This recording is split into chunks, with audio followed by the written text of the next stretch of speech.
Global summit future సిటీలో పెట్టడం వెనుక ఆంతర్యం ఏంటి? ప్రభుత్వ పెద్దల హస్తంతోనే గ్లోబల్ సమ్మిట్ వేదిక ఫ్యూచర్ సిటీకి మారిందా? అన్ని వసతులున్న వేదికలను వదిలి ఫ్యూచర్ సిటీని ఎందుకు ఎంచుకున్నారు? రెండేళ్లలో ప్రభుత్వం చేసింది ఏమీ లేకనే విజన్ 2047 డాక్యుమెంట్ ను తెరపైకి తెచ్చారా? 2 రోజుల కోసం 400 కోట్లు ఖర్చు చేస్తున్నారా? Let's watch the story.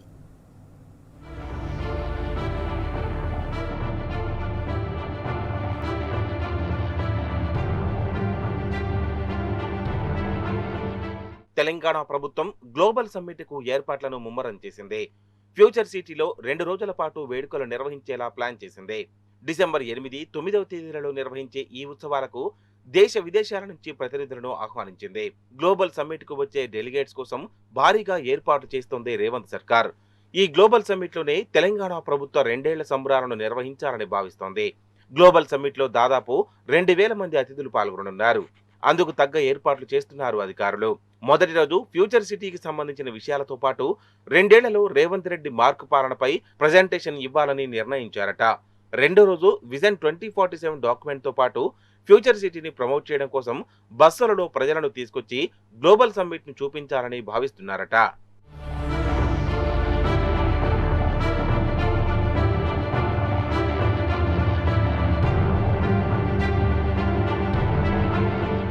అయితే గ్లోబల్ సమ్మిట్ వేదిక ఫ్యూచర్ సిటీకి మారడం చర్చనీయాంశమవుతుంది. మొదట్లో హైటెక్స్, గచ్చిబౌలి స్టేడియం, దుండిగల్ లాంటి వేదికలను పరిశీలించింది ప్రభుత్వం. అయితే రేవంత్ రెడ్డి ఫ్యూచర్ సిటీలోనే నిర్వహించాలని ఆదేశించడంతో వేదిక మారిందట.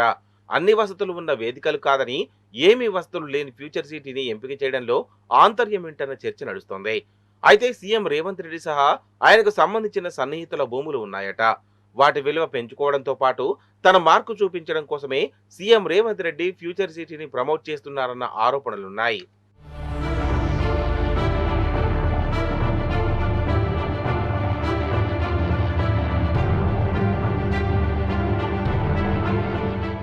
ఫ్యూచర్ సిటీలో 2 రోజులు జరిగే గ్లోబల్ సమ్మిట్ కోసం ప్రభుత్వం భారీగా ఖర్చు చేస్తోంది.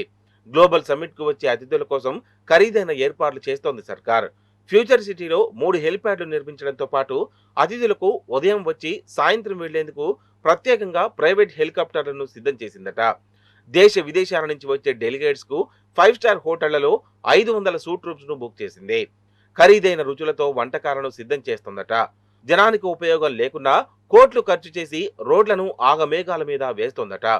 దాదాపు 400 కోట్లను 2 రోజుల కోసం ఖర్చు చేస్తోంది రేవంత్ సర్కార్.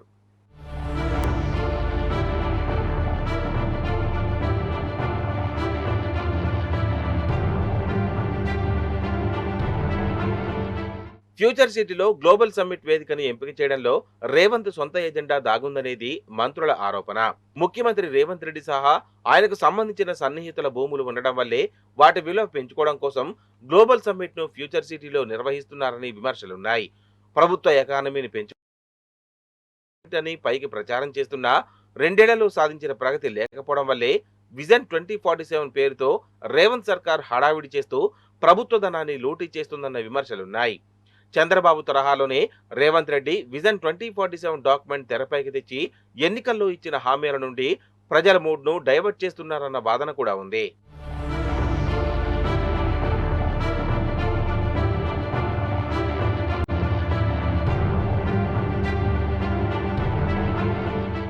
సీఎం రేవంత్ రెడ్డి తన సొంత ఇమేజ్ కోసం ప్రజాధనాన్ని దుర్వినియోగం చేస్తున్నారన్న ఆరోపణలున్నాయి. అటు అధికారులు, మంత్రులు సైతం ఫ్యూచర్ సిటీ వేదికను ఎంపిక చేయడం పట్ల గుర్రుగా ఉన్న రేవంత్ రెడ్డి ఆదేశాలతో పైకి సైలెంట్ గా ఉంటున్నారట. ఇంతకు రేవంత్ రెడ్డి చెప్పిన రాష్ట్ర ఎకానమీ పెరుగుతుందా? ఫ్యూచర్ సిటీతో రేవంత్ రెడ్డి మనుషుల జేబులు మాత్రమే నిండుతాయా చూడాలి.